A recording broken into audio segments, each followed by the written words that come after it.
നമുക്ക് രാവിലെ കുറച്ച് മീൻ കിട്ടിയായിരുന്നു. കേര ഉണ്ടായിരുന്നു, പിന്നെ സിലോപ്പിയ എന്ന് പറഞ്ഞ മീൻ 2 വറക്കാനായിട്ട് മേടിച്ചു. അപ്പം കേര ഒരാൾ അതിൻ്റെ തല മേടിച്ചിരുന്നു, അപ്പോൾ ബാക്കി ഭാഗമാണ് നമ്മൾ മേടിച്ചത്.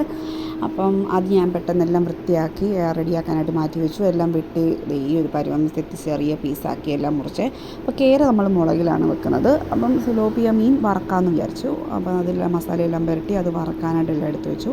അപ്പോൾ മറ്റേ അടുപ്പിൽ തന്നെ കേര കറി വെക്കാനായിട്ട് നമ്മൾ ഉള്ളിയും വെളുത്തുള്ളി ഇഞ്ചിയും പച്ചമുളകും എല്ലാം കൂടെ അരിഞ്ഞ് അത് എണ്ണയ്ക്കകത്ത് വാട്ടിയിട്ട് മുളക് പൊടിയും മഞ്ഞൾപ്പൊടിയും ഇച്ചിരി മല്ലിപ്പൊടിയും കൂടെ ചേർത്ത് വെള്ളം ഒഴിച്ച് തിളപ്പിക്കും. എന്നിട്ട് മീനിൻ്റെ കഷ്ണമൊക്കെ ഇട്ട് കൊടുത്ത് അപ്പോൾ നമ്മുടെ മീൻ വറുത്തതും ഒക്കെ റെഡി ആയിട്ടുണ്ടായിരുന്നു. അപ്പോൾ ഇന്നലത്തെ കഞ്ഞി ഇച്ചിരി വെള്ളത്തിയിട്ട് വെച്ചിട്ടുണ്ടായിരുന്നു. അപ്പം പഴങ്കഞ്ഞിയായിട്ട് എടുക്കാമെന്ന് വെച്ചു. അപ്പം മീൻ വറുത്തത് ഞാൻ പെട്ടെന്ന് റെഡിയാക്കി എടുത്തു. അതും ചമ്മന്തിയൊക്കെ ഉണ്ടായിരുന്നു, പിന്നെ അച്ചാറുണ്ടായിരുന്നു. മീൻ കറി പാകമാകുന്നേ ഉള്ളൂ. അപ്പോൾ ഇത് 3 കൂട്ടി ഞാൻ കഴിച്ചു. അടിപൊളിയായിരുന്നു. എല്ലാവർക്കും ഇഷ്ടപ്പെട്ടെന്ന് കരുതുന്നു. Thank you.